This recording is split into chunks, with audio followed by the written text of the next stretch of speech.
नमस्कार दोस्तों, आपका हमारे चैनल में स्वागत है। जानिए पुष्पेंद्र कुशरेष्ठ जी ने ऐसा क्यों कहा। मेरे मंच के आसपास आए गोल टोपी वाले। इसलिए जाते जाते एक ऐसा जघन्य अपराध हुआ है जो आपको सबसे ज्यादा मालूम होना चाहिए। और आपसे बार बार कोई कहता है कि आप गुजरात बहुत जाते हैं। मैं कहता हूं कि गुजरात वाले सुनते भी हैं और उस पर अमल भी करते हैं, इसलिए जाता हूं। अगर ये रोशनी मुझे गुजरात में नजर आती है तो मैं आपके गली गली गांव जाने के लिए तैयार हूं। आपको यह बीड़ा उठाना पड़ेगा, क्योंकि आप इस बीमारी को अच्छाई से समझ गए हैं और आप उस बीमारी का इलाज करने के लिए बार बार डॉक्टर बदलते हैं। पार्टी नहीं बदलते, आप डॉक्टर बदलते हैं। इसलिए देखा देखी, इसलिए दुनिया में आप ही मिसाल बनने जा रहे हैं कि जिस आदमी को आपने जिस काम के लिए 47 में भेजा था वो कुछ उल्टे सीधे काम करने लगा। लिहाजा यह जिम्मेदारी आपकी है, क्योंकि आपके बदलाव का असर क्या हुआ यह मैं बताता हूं। यह कहा जाता था कि भारत में एक राज्य है, वही दिल्ली की गद्दी का रास्ता तय करता है, बार बार तय करता है। आपके बहुत से लोग उत्तर प्रदेश में काम करते हैं।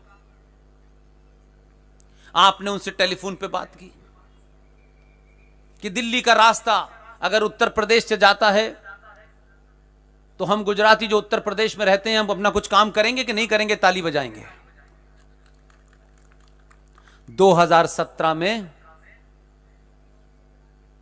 आपने एक डॉक्टर बिठाया है, गेरुए वस्त्र वाला, और वो इलाज कर रहा है, तबीयत से कर रहा है। मैंने सुना कल शाम तक हुआ इलाज।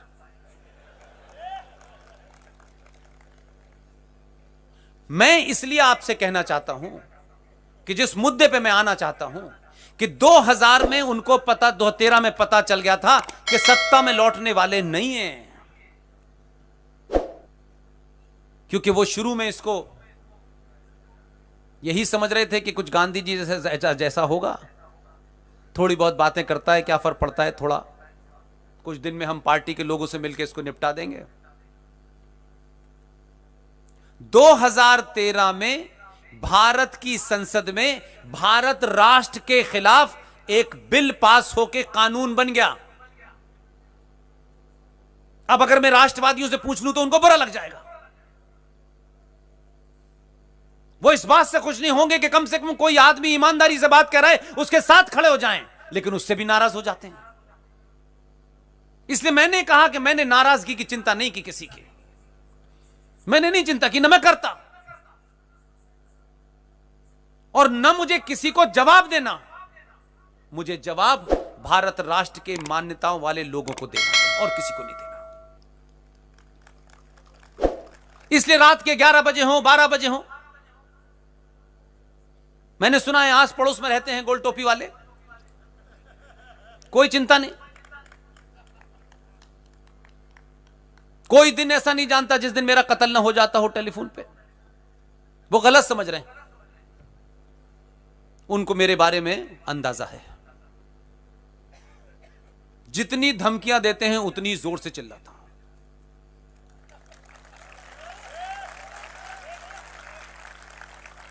और वो इस बात से परेशान नहीं है कि 1400 साल पहले क्या हुआ था और किताब में क्या लिखा है और कौन से सूरे में क्या लिखा है और कौन से आयत में क्या लिखा है, इसकी चिंता नहीं है उनको। आपको इतना डराया गया कि आप जो सच के ठेकेदार हैं, सच बोलने की बात का प्रोपेगेंडा करते हैं, आप उनके बारे में सच नहीं बोल पाते। आप भगवान राम के ऊपर तो उंगली उठा देते हैं, सीता के चरित्र पर उंगली उठा देते हैं। ऐसा क्यों किया, ऐसा नहीं करना चाहिए था। लेकिन जरा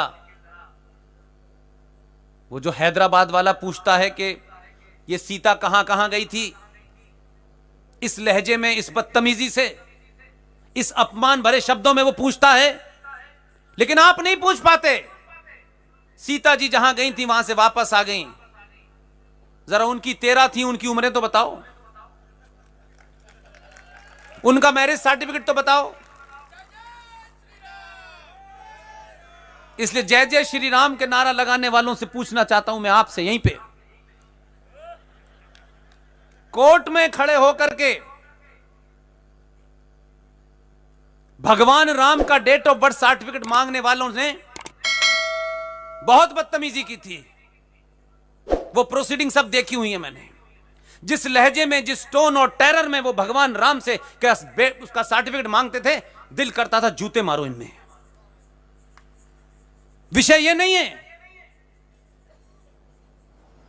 इसलिए आपकी तारीफ इसलिए करता हूं कि आप भले ही मीठा खाना खाते हो, लेकिन आदमी सेलेक्ट सही करते हैं। जो मांग रहे थे भगवान राम का सर्टिफिकेट, उनसे कहा तुम अपना आप सर्टिफिकेट दिखा दो। अब जब उनसे सर्टिफिकेट मांगा तो कह रहा है ये हमसे सर्टिफिकेट मांग रहे। अरे हमने तुमने से मांगा है, उनका तो नहीं मांगा, 1400 साल पुराना। तुम अपना तो दिखाओ कौन सा है। तो कह रहा हम नहीं दिखाएंगे। तुम भगवान राम का मानोगे, अपना नहीं दिखाओगे। ये ताकत पैदा कीजिए। ये 19 के बाद वाला जो तीर आपने दिल्ली में भेजा है, ये उसी ने करा है। इसमें आपका कोई खर्चा नहीं हुआ। आप तो वैसे भी समझदार हैं पैसों के मामले में, बेमतलब खर्चा नहीं करते हैं। एक खर्च करते हैं तो 3 का हिसाब लेते हैं आप।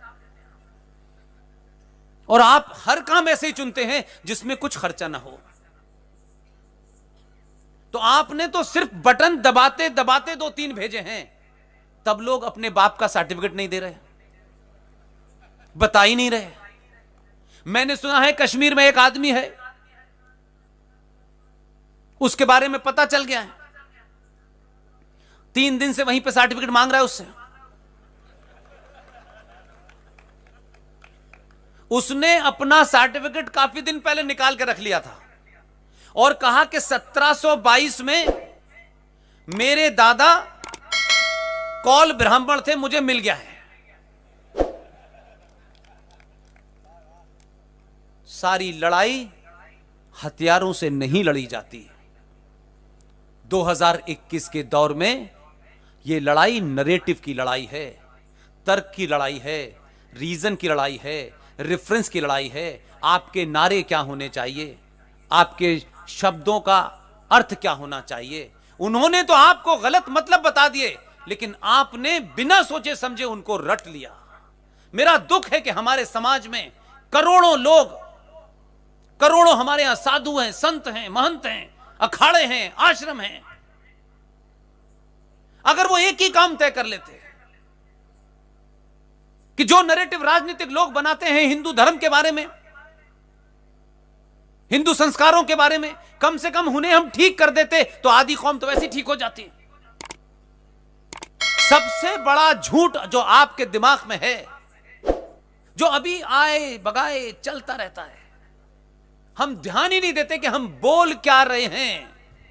शब्दों का अनर्थ हो जाता है। इसलिए एक मिसाल देता हूं। उर्दू में एक शब्द है, उसका आकार एक ही रहता है, उसका आकार एक ही आकार रहता है, उस आकार में कोई बदलाव नहीं होता। आपके यहां हिंदी में बिंदी कहते हैं, अंग्रेजी में डॉट कहते हैं, उर्दू में नुक्ता कहते हैं। समझ गए इतनी बात आप? उस एक ही आकार वाली जगह में नुक्ता ऊपर लगाओ तो खुदा, नुक्ता नीचे लगाओ तो जुदा। तो नुक्ता खुदा को जुदा कर देता है। इसलिए शब्द की महत्वता होती है।